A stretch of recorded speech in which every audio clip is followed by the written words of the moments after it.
तो नमस्कार साथियों, आप सभी दोस्तों का हमारा इस नवीन योग धारा यूट्यूब चैनल में बहुत बहुत स्वागत है।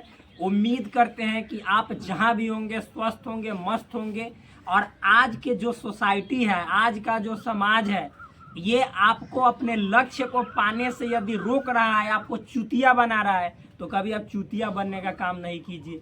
क्योंकि समाज हमेशा बढ़ने वाले को हमेशा रोकने का प्रयास करता है, और जो रुक जाता है वह टूट जाता है, और जो आगे बढ़ता है वही ऊंचाइयों को, बुलंदियों को छूता है। और वहाँ पे जाने के बाद, पहुँचने के बाद पूरी दुनिया उसको देखने लगता है। क्योंकि जब कोई इंसान बुलंदी पे होता है तो नीचे जितने जो भीड़ है, उन सभी भीड़ को केवल बुलंदी पर स्थित खड़ा जो व्यक्ति है वह नजर आता है। तो आप यदि वास्तव में किसी प्रकार के लक्ष्य को अपने जीवन में पाना चाहते हैं, तो आप जो आपके बगल में जो चार लोग हैं जो ये कहते हैं कि ये कुछ नहीं कर पाएगा, उनकी बातों को मत सुनिए और आप अपने जीवन में निरंतर प्रयास कीजिए। एक दिन आपको अपना मुकाम हासिल हो ही जाएगा। मैं भी कर रहा हूँ। ये यूट्यूब चलाना मतलब क्या, मैं भी अपने लक्ष्य के प्रति निरंतर लगा हुआ हूँ। इसीलिए प्रतिदिन मैं इस पुस्तक जो संपूर्ण योग विद्या है, जो कि राजीव जैन त्रिलोक जी द्वारा लिखित है, इस पुस्तक का एक एक बात आपके सामने रखता हूँ। और ये पुस्तक योग के बारे में है, क्योंकि जो करेगा योग वह रहेगा निरोग। जब आप निरोग रहोगे तभी तो अच्छे अच्छे उत्तम विचार आपके मन और मस्तिष्क में आएंगे, और उससे आपका शारीरिक विकास होगा, साथ ही साथ मानसिक विकास होगा। यानी आप फिजिकली स्ट्रांग बनेंगे और मेंटली स्ट्रांग बनेंगे। तो एक बात हमेशा याद रखिएगा, आप अपना लक्ष्य खुद तय कीजिए, दूसरों के चक्कर में मत पड़िए। जैसे हमने अपना लक्ष्य खुद तय किया है, बशर्ते आप लोगों के सपोर्ट की ज़रूरत है। सपोर्ट में कुछ नहीं चाहिए, प्लीज़ चैनल को सब्सक्राइब कीजिए, और वीडियो पूरा देखने के बाद यदि अच्छा लगे तो लाइक कीजिए, और कमेंट अवश्य करें कि आपको इससे क्या बेनिफिट हुआ, और उसके बाद अपने दोस्तों के बीच शेयर भी अवश्य करें। तो शुरू करते हैं अपने इस वीडियो सीरीज को, आगे बढ़ाते हैं। और आज के इस स्पेशल वीडियो में हम बात करने वाले हैं एक विशेष स्पेशल टॉपिक के बारे में, जिस टॉपिक का नाम है प्राणायाम, जो कि अष्टांग योग का चौथा प्रमुख अंग है। यानी the fourth most important step of ashtanga yoga is called pranayama. So I will start in 1 minute. First of all, I can say that please subscribe my channel and also share with this video with your friends, so that I will get motivation. कहने का मतलब है कि आप इस video को please subscribe करें और अपने दोस्तों के बीच शेयर भी करें, ताकि हमको मोटिवेशन मिल सके। देखिए, इंग्लिश ऐसा होना चाहिए कि अंडरस्टैंडिंग होना चाहिए, ये नहीं कि आप मतलब कि ग्रामेटिकली देखो। तो भाई ग्रामेटिकली बहुत लोग प्योर नहीं बोलते हैं, ये बात तो फिक्स है। तो चलिए प्लीज़ हम स्टार्ट करते हैं इस पुस्तक में जो प्राणायामा है उसको। देखिए क्या कहता है, सो समझिएगा। ये प्राणायामा, इंग्लिश में प्राणायामा बोलते हैं, हिंदी में प्राणायाम बोलते हैं, ठीक। लिखा गया है कि अधिक जानकारी के लिए आगे प्राणायाम पर विस्तृत विवेचना की गई है। सबसे पहले तो इसमें एक संस्कृत श्लोक है, उस श्लोक को पढ़ते हैं। उसके बाद उसका क्या अर्थ है, उस अर्थ को आसान शब्दों में, यानी नॉर्मल जो वर्ड्स होता है, लैंग्वेज होता है, उसमें एक्सप्लेन करेंगे। देखिए लिखा गया, तस्मिन् सति श्वास प्रश्वास योग गति विच्छेद प्राणायाम। इसका मतलब क्या हुआ, चलिए इसको अब समझते हैं। लिखा गया, उस आसन की सिद्धि होने के बाद श्वास प्रश्वास की गति विच्छेद होना या विच्छेद हो जाना प्राणायाम है। इसमें आपको अच्छे तरीके से नहीं समझ में आया होगा, लेकिन अब हम इसको अच्छे तरीके से समझाने का प्रयास करते हैं। देखिए, पीछे के वीडियो में जो हमने बताया था कि आसन के बारे में बताया था, जो कि अष्टांग योग का तीसरा सबसे प्रमुख अंग है। तो जो आसन में अपना मतलब परफेक्शन पा जाता है, यानी आसन में परिपूर्ण होने लगता है, उस इंसान का ही प्राणायाम सफल हो पाता है। जब तक आपका आसन सिद्ध नहीं होगा, आसन में आप सिद्धि नहीं प्राप्त कीजिएगा, यानी आसन में परफेक्शन नहीं आएगा, तब तक आप प्राणायाम करेंगे तो उसमें किसी प्रकार का लाभ नहीं पहुंचेगा। यानी आसन में मजबूती, परफेक्शन, यानी कहने का मतलब है कि उसमें एक्सपर्ट होने के बाद ही प्राणायाम का आप उचित लाभ उठा सकते हैं। ये मतलब है। फिर देखिए, हम इसके लिए इंग्लिश का भी सहारा लेंगे ताकि इंग्लिश में इजी वे में आप लोगों को एक एक बात समझ में आ जाए। तो देखिए, ये जितनी जो बातें हैं इन सभी बातों का इंग्लिश में मैं अच्छा से आसान शब्दों में रखूंगा और उसको हिंदी में तोड़ तोड़ कर समझाऊंगा। देखिए लिखा गया इसमें प्राणायामा। प्राणायामा का मेन मतलब होता है ब्रेथ कंट्रोल या ब्रीथ कंट्रोल, उसको दोनों में से कुछ भी बोल सकते हैं, आप लोग समझ जाइएगा। देखिए लिखा गया है कि once you have become a steady and comfortable in asana yoga posture, you begin the practice of pranayama, which means controlling or stopping the movement of breathing, both inhaling and exhaling। मतलब एक बार यदि आप आसन में सिद्धस्त हो जाते हैं, कहने का मतलब है कि आसन में परिपूर्ण हो जाते हैं, जैसे हलासन कैसे करना है, चक्रासन कैसे करना है, पद्मासन में कैसे बैठना है, फिर सुखासन में कैसे बैठना है, उसके बाद पश्चिमोत्तान आसन कैसे करना है, उत्तान पदासन कैसे करना है। जब आपको आसन करने का सही तरीका आ जाएगा और उसमें दिन प्रतिदिन आपको मतलब एक तरह से सिद्धि प्राप्त होते जाएगी, ये मतलब कहने का मतलब है कि उसमें आप ज़्यादा देर तक टिकने लगिएगा, तो समझिए कि आपका आसन धीरे धीरे जिस आसन को कर रहे हो परफेक्ट हो रहा है। तो जब आपका आसन में परफेक्शन आ जाएगा, उसके बाद प्राणायाम कीजिएगा तो उसका ज़्यादा से ज़्यादा मतलब 90% आप फायदा उठा सकते हैं। वरना आसन में बिना सिद्धि प्राप्त किए आप प्राणायाम कीजिएगा तो कीजिएगा सही, लेकिन आपको उससे लाभ मात्र 10% ही मिलेगा, 90% आपका फालतू जाएगा। तो इसीलिए आसन बहुत महत्वपूर्ण है, जो कि हमने कल के वीडियो में बताया भी था। और कैसे तरह तरह के आसन को करना है, जब हम आगे आसन वाला पूरा तरह से देखेंगे वीडियो कि कैसे आसन किया जाता है, शीर्षासन कैसे करें, चक्रासन कैसे करें, उन सभी वीडियो में मैं आपको आसन को करने का तौर तरीका बतलाऊंगा। तो आगे देखिए, इसमें लिखा गया है कि you begin the practice of pranayama which means controlling और stopping the movement of breathing. मतलब जब आपको योगा पोस्चर में परफेक्शन आने लगे तब आप शुरू कर सकते हैं प्राणायाम को। प्राणायाम मतलब कि जैसे सांस लेने की एक क्रिया है, उचित क्रिया है, सांस लेना कैसे है, छोड़ना कैसे है, वास्तव में सांस को कितना देर रखना है, इन सभी बातों को समझना ही प्राणायाम, और कुछ नहीं। आगे देखिए, इसमें लिखा गया है, फिर उसके बाद ये देखिए, इस पुस्तक की जो भी बातें हैं मैं आपको यहाँ पे बताऊंगा वो सभी ट्रांसलेटेड है। लिखा गया है श्वास। श्वास का अगला जो टॉपिक है श्वास प्रश्वास। तो श्वास का मतलब क्या होता है इसको समझते हैं। देखिए लिखा गया है, श्वास को इनहेलेशन कहते हैं इंग्लिश में। When air enters the body through the nose it is called shvasa. जब हवा हमारे शरीर के अंदर नाकों द्वारा प्रवेश करता है, यानी नाक के माध्यम से जब हवा प्रवेश अंदर करता है शरीर में, बॉडी में, उसी को श्वास कहते हैं, यानी इनहेलेशन कहते हैं। आगे देखिए, दूसरा है प्रश्वास। तो देखिए प्रश्वास श्वास का जस्ट अपोजिट है, उल्टा है। क्या है? प्रश्वास में लिखा गया when the air goes out of the body through the nose it is called prashvasa. जब श्वास हम अपने शरीर के अंदर से बाहर नाकों के माध्यम से छोड़ते हैं उसी को प्रश्वास कहा जाता है, उसी को एक्सहेलेशन कहा जाता है। यही है श्वास और यही है प्रश्वास। आगे देखिए क्या है। अब हम जानते हैं कि प्राणायाम है क्या, व्हाट इज प्राणायाम। तो देखिए लिखा गया है, pranayama is the practice of controlling the breath using 3 main actions. मतलब प्राणायाम क्या है? तो प्राणायाम बोला जा रहा है कि अपने ब्रीदिंग को कंट्रोल करने का क्या है, एक क्रिया है, यानी अपने श्वास लेने की, छोड़ने की, फिर उसके बाद उसको होल्ड करने की यानी पकड़ कर रखने की, ये सभी क्रियाओं को ही प्राणायाम में शामिल किया जाता है, यानी प्राणायाम कहा जाता है। आगे देखिएगा, तो इसमें 3 क्रियाएं हैं। पहला क्रिया का नाम है रेचक।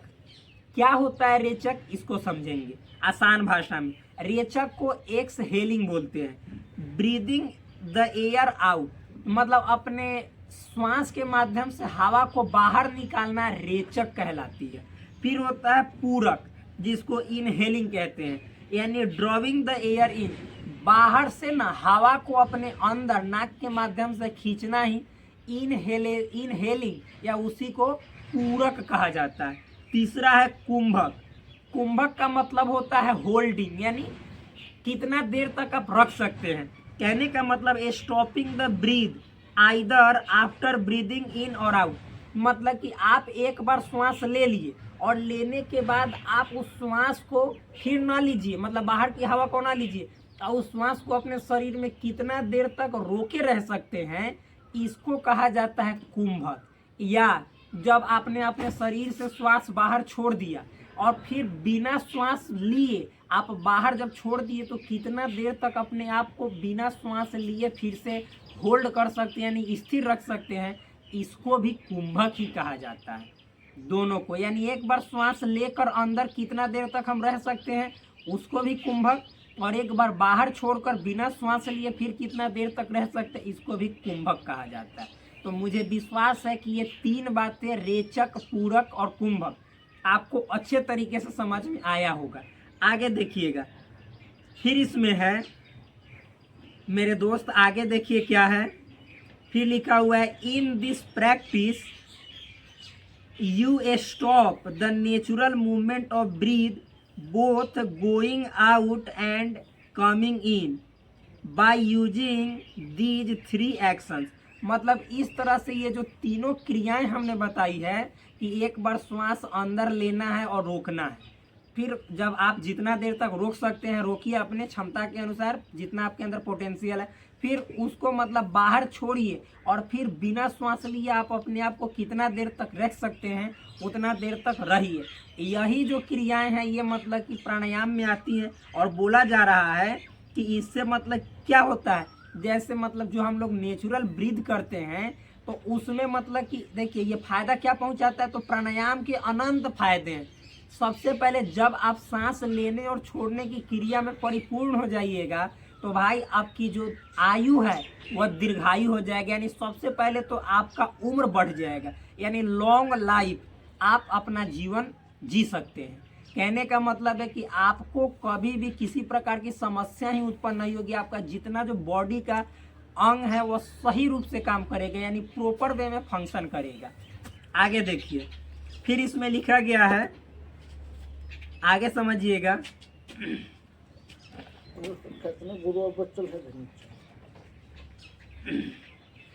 क्या है देखिए, फिर अगला बात है, एक और श्लोक है, लिखा गया है बाय अभ्यंतर स्तंभ वृत्ति देश काल संख्यादि परिदिष्टो दीर्घ सूक्ष्म। मतलब समझिएगा क्या है इसका मतलब। इसका मतलब है कि इंग्लिश में बोल रहे हैं उसके बाद उसको हिंदी में ट्रांसलेट करेंगे। प्राणायाम ब्रीथ कंट्रोल हैज 3 टाइप्स, यानी जो सबसे पहले तो मतलब इसमें लिखा गया है, इसके अर्थ को समझ लेते हैं उसके बाद उसको हम समझाएंगे।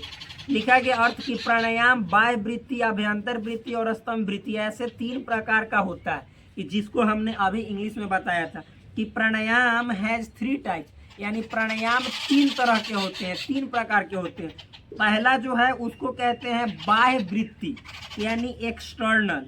एक्सटर्नल को ही बाह्य वृत्ति कहा जाता है। इसका मतलब क्या होता है सो समझते हैं।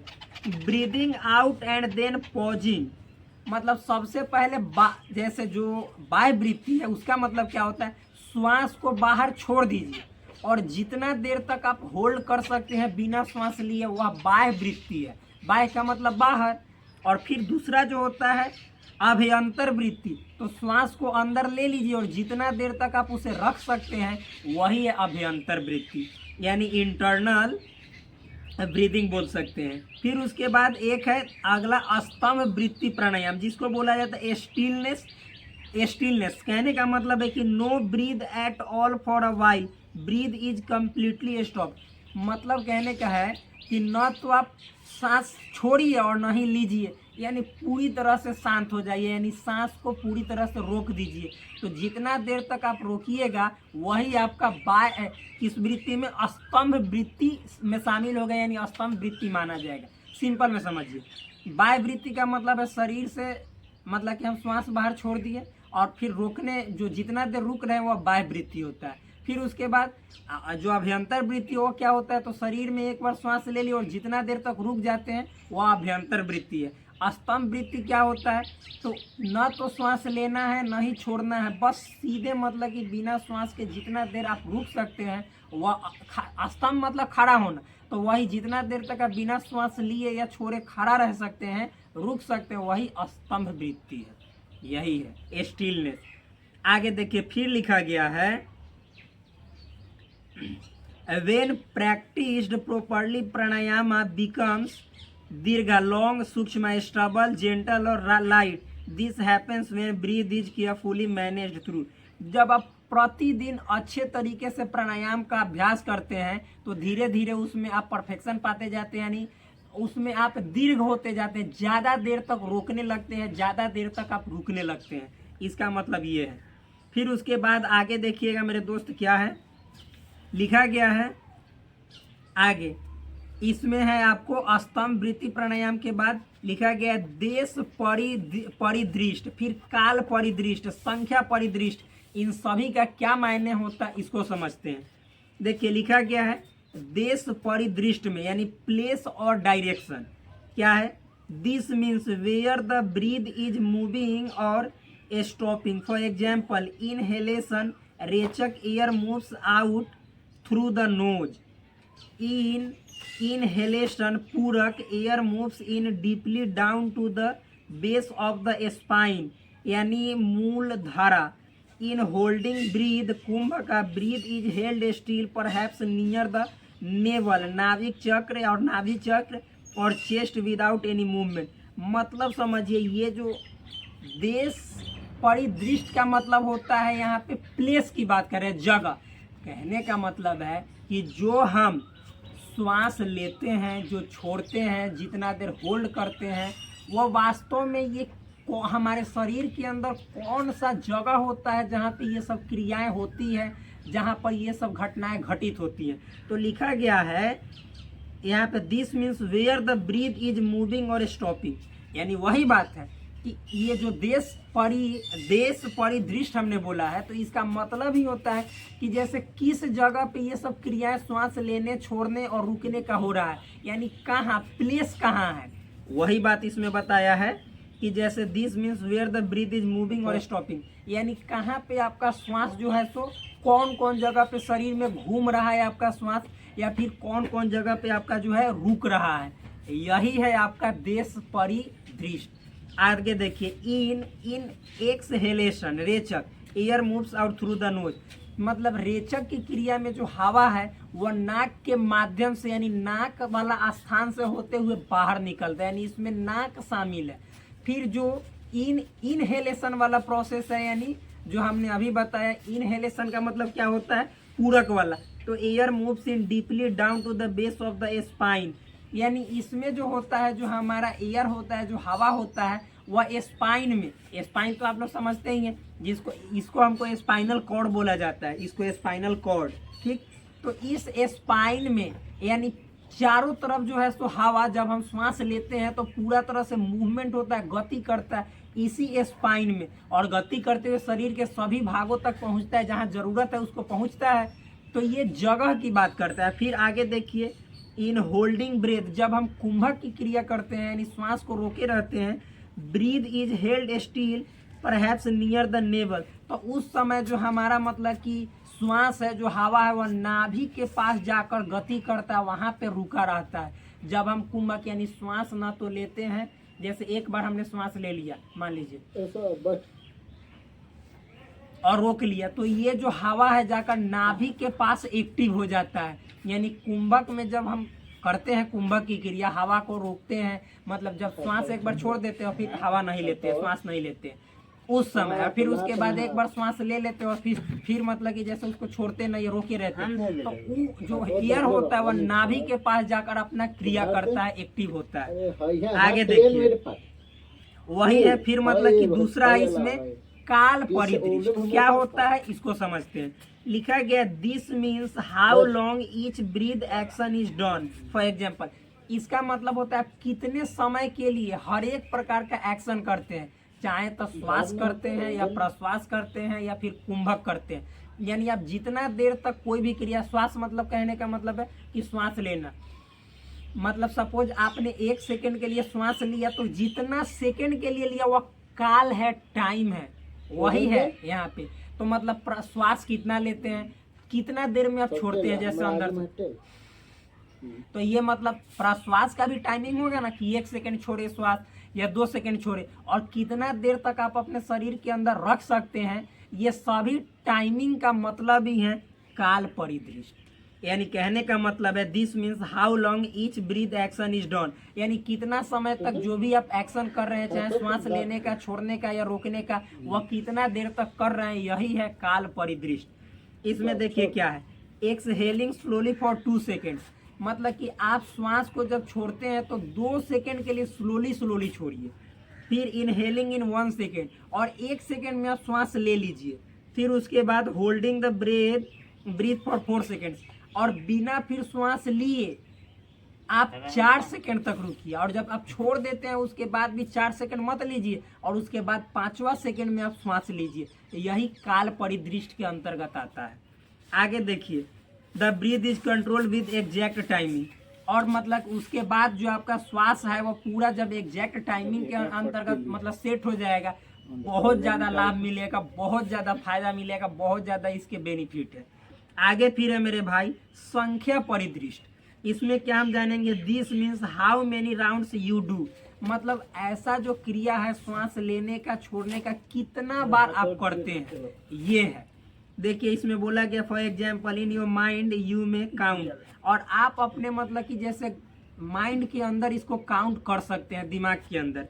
फर्स्ट राउंड डन, जब फर्स्ट राउंड क्लियर मतलब पूरा हो जाए, फिर सेकेंड राउंड कीजिए, थर्ड राउंड कीजिए, you keep track and gradually increase. आप ऐसे ही मतलब समझिए, जो हमने देखिए 1 सेकेंड में ऐसा श्वास लिया, 4 सेकेंड तक होल्ड रखा, फिर छोड़ रहे हैं 2 सेकेंड में,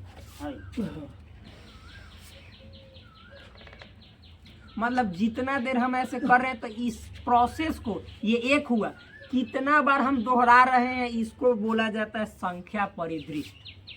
आगे देखिए, फिर उसके बाद है मेरे दोस्त आगे मतलब कि हम यहाँ पे देखेंगे संख्या परिदृष्ट के बाद मतलब अब है भावार्थ। भावार्थ कहने का मतलब है, यहाँ पे समझिएगा, फाइनल समरी हम देखेंगे क्या है। लिखा गया when you practise pranayama with control over place where breath moves, control over time how long each step takes, control over count how many rounds you do, मतलब जब आप प्राणायाम का इस तरह से अभ्यास करते हैं और आप ये चीज़ मतलब देखने लगते हैं, इस पे कंट्रोल आने लगता है कि कौन कौन जगह हमारा श्वास जा रहा है, मतलब देखना है कि श्वास ले रहे हैं तो कहाँ जा रहा है, श्वास छोड़ रहे हैं तो कैसे आ रहा है बाहर, श्वास रोक रहे हैं तो हवा कहाँ पे जाके स्थिर हो रहा है, इसको देख लिए। फिर उसके बाद आप ये देखिए कि मतलब कि हम कितना समय में, कितना सेकंड में ले रहे हैं, कितना सेकंड रोक रहे हैं, कितना सेकंड में छोड़ दे रहे हैं, फिर उसके बाद इस प्रोसेस को कितना बार हम रिपीट कर रहे हैं। जब इन सभी में आप मतलब कि एक तरह से ध्यान देना शुरू कर दीजिएगा, तो लगातार इसको कीजिएगा तो परफेक्शन आना शुरू हो जाएगा। तो उसके प्रॉपर यानी जो उचित सही में जो फायदे हैं वो हमें आपके शरीर में नजर आने लगता है, यानी आपके शरीर में जो करता है उसके शरीर में ऐसा सकारात्मक प्रभाव यानी पॉजिटिव एनर्जी दिखाई देने लगता है। आगे देखिए लिखा गया है then you breathe becomes long दीर्घ, it flows more slowly and deeply, gentle and subtle, सूक्ष्म, it becomes lighter quieter and more refined, this is the proper way to master pranayama step by step. मतलब long, if flows more slowly and deeply, देखिएगा long दीर्घ कहने का मतलब है कि if flows more slowly and deeply, यानी जब आपका जो श्वास है वह मतलब कि आप लंबे समय तक ले रहे हैं, डीप ले रहे हैं, लेकिन धीरे धीरे ले रहे हैं, तो उसी को दीर्घ कहते हैं। क्या कहते हैं? दीर्घ, यानी लंबे अवधि तक श्वास को लेना मगर धीरे धीरे लेना, और डीपली लेना यानी गहराई के साथ लेना। फिर उसके बाद है gentle and subtle, it becomes lighter quieter and more refined, इसके बाद आपका जो मतलब श्वास में जो परफेक्शन है वह धीरे धीरे मतलब कि जैसे आप हल्का फील करने लगिएगा, साथ ही साथ मतलब कि आप पहले से ज़्यादा रिफाइंड मतलब शुद्ध अपने आप को महसूस करने लगिएगा, यानी उसमें शुद्धता आने लगेगी। आगे लिखा गया है, और इस तरह का जब आप प्रोसेस बार बार अपनाइएगा तो आप उसमें अपने आप के ऊपर मास्टरी हासिल कर लीजिएगा, यानी बहुत ज़्यादा कंट्रोल होने लगेगा। फिर उसके बाद है मेरे भाई, आगे देखिएगा लिखा गया है, अभी और चीज़ें हैं, प्राणायाम का फल है, तो इस प्राणायाम के फल को हम कल के वीडियो में बात करेंगे। आज भर के लिए इतना ही रखते हैं, फिर आपसे मिलेंगे नेक्स्ट वीडियो में, तब तक के लिए धन्यवाद। कल प्राणायाम का क्या फल होता है उसके बारे में बात करेंगे, और अगला वीडियो आपका प्रत्याहार का होगा। फिर मिलते हैं आपसे नेक्स्ट वीडियो में, तब तक के लिए धन्यवाद। Bye bye, take care, love you all. Please do subscribe this channel, like this video and also share with your friends. That's all, thank you.